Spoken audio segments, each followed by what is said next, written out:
بسم اللہ الرحمن الرحیم۔ السلام علیکم، میرے چینل پر خوش آمدید۔ کہانی کا آغاز کرتے ہیں۔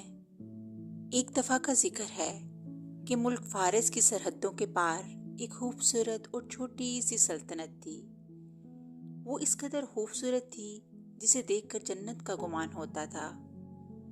وہاں ایک بادشاہ حکومت کرتا تھا جس کا نام شاہ ہارون تھا۔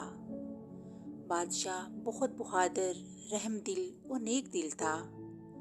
ساری رعایا بادشاہ سے محبت کرتی تھی۔ بادشاہ کے دل میں ہر وقت ایک خیال رہتا تھا کہ کہیں اس کے دور حکومت میں کسی شخص کی حق تلفی نہ ہو جائے، کوئی غریب رات کو بھوکا نہ سو جائے۔ بادشاہ نے کسی عقل مند سے سنا تھا کہ جس بادشاہ کے دور حکومت میں اس کی رعایا خوش نہیں رہتی، قیامت کے دن اس سے حساب لیا جائے گا۔ بادشاہ روزانہ عام آدمی کا بیس بدل کر رات کو سارے ملک میں گشت کیا کرتا تھا۔ کسی غریب کو دیکھتا تو فوراً اس کی مدد کرتا۔ اس کو پتہ نہیں چلتا تھا کہ اس کی مدد کرنے والا ان کا بادشاہ ہے۔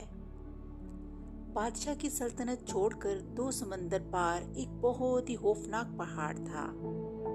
وہاں ایک جادوگر رہتا تھا جس کا نام شمس جادوگر تھا۔ اسے پہاڑ کے ارد گرد جادو کی دیواریں کھڑی کر رکھی تھیں تاکہ کوئی اس تک نہ پہنچ پائے۔ وہ بادشاہ کا بہت پرانا دشمن تھا۔ جب وہ لوگوں کو رحم دل بادشاہ کی تعریف کرتے دیکھتا تو اس کے حسد کی آگ بھڑکتی جاتی۔ اس نے کئی مرتبہ بادشاہ کو ہلاک کرنے کی کوشش کی، مگر جسے اللہ رکھے اسے کون چکھے، اس لیے مکار جادوگر کی کوشش کبھی کامیاب نہ ہو سکی۔ بادشاہ اولاد نہ ہونے کی وجہ سے پریشان رہتا تھا۔ وزیروں اور رشتہ داروں سے بادشاہ کو دوسری شادی کے لیے کہا جاتا، مگر بادشاہ نہ مانتا کیونکہ اسے اپنی ملکہ فرخانہ سے بہت محبت تھی اور وہ اللہ کی رحمت سے مایوس نہیں تھا۔ وہ اللہ سے رو رو کے دعائیں مانگتا تھا۔ اس کی رعایا بھی بادشاہ کے لیے دعائیں مانگتی رہتی تھی کہ اے اللہ، تو ہمارے بادشاہ کو بیٹا یا بیٹی عطا کر دے تاکہ سلطنت کا وارث پیدا ہو جائے، کیونکہ ان کو معلوم تھا کہ اگر خدا نخواستہ بادشاہ فوت ہو گیا تو جادوگر سلطنت کو تباہ کر دے گا۔ آخرکار اللہ تعالیٰ نے ان کی دعائیں سن لیں۔ ملکہ کے ہاں خوبصورت بیٹی پیدا ہوئی، سرخ و سفید گول میں ٹول بچی، بڑی بڑی آنکھیں اور نازک ہونٹ۔ جب مسکراتی تو ایسا پتہ چلتا جیسے پھول گر رہے ہوں۔ بادشاہ نے اس کا نام ناز رکھا۔ شہزادی جوں جوں بڑی ہوتی گئی اس کے حسن کی شہرت دور دور تک پھیلتی گئی۔ ہر ملک کے شہزادے کی خواہش تھی کہ اس کی شادی شہزادی ناز سے ہو۔ ایک رات بادشاہ نے بہت ہی بھیانک خواب دیکھا۔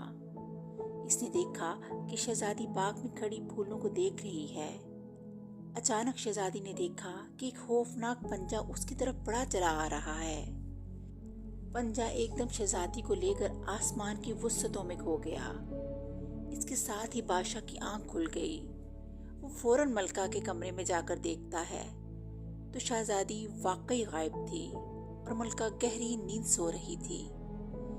بادشاہ نے ملکہ سے پوچھا تو وہ بھی حیران ہو گئی کہ شہزادی بستر سے غائب تھی۔ کنیزوں نے محل کا کونا کونا چھان مارا لیکن شہزادی نہ ملی۔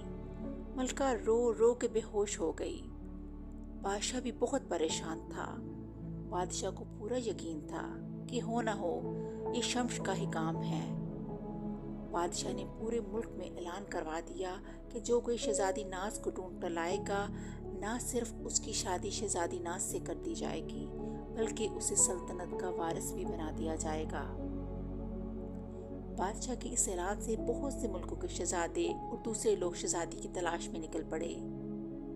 اب شہزادی کا حال سنیے۔ شہزادی کو جادوگر لے گیا تھا، کیونکہ جادوگر کو پتا تھا کہ بادشاہ کے ہاں لڑکی ہوئی ہے تو وہ بہت خوش ہوا اور دل میں سوچنے لگا کہ اب بادشاہ سے سخت انتقام لوں گا۔ اب وہ موقع کی طاق میں رہنے لگا کہ شہزادی کب اکیلی ہو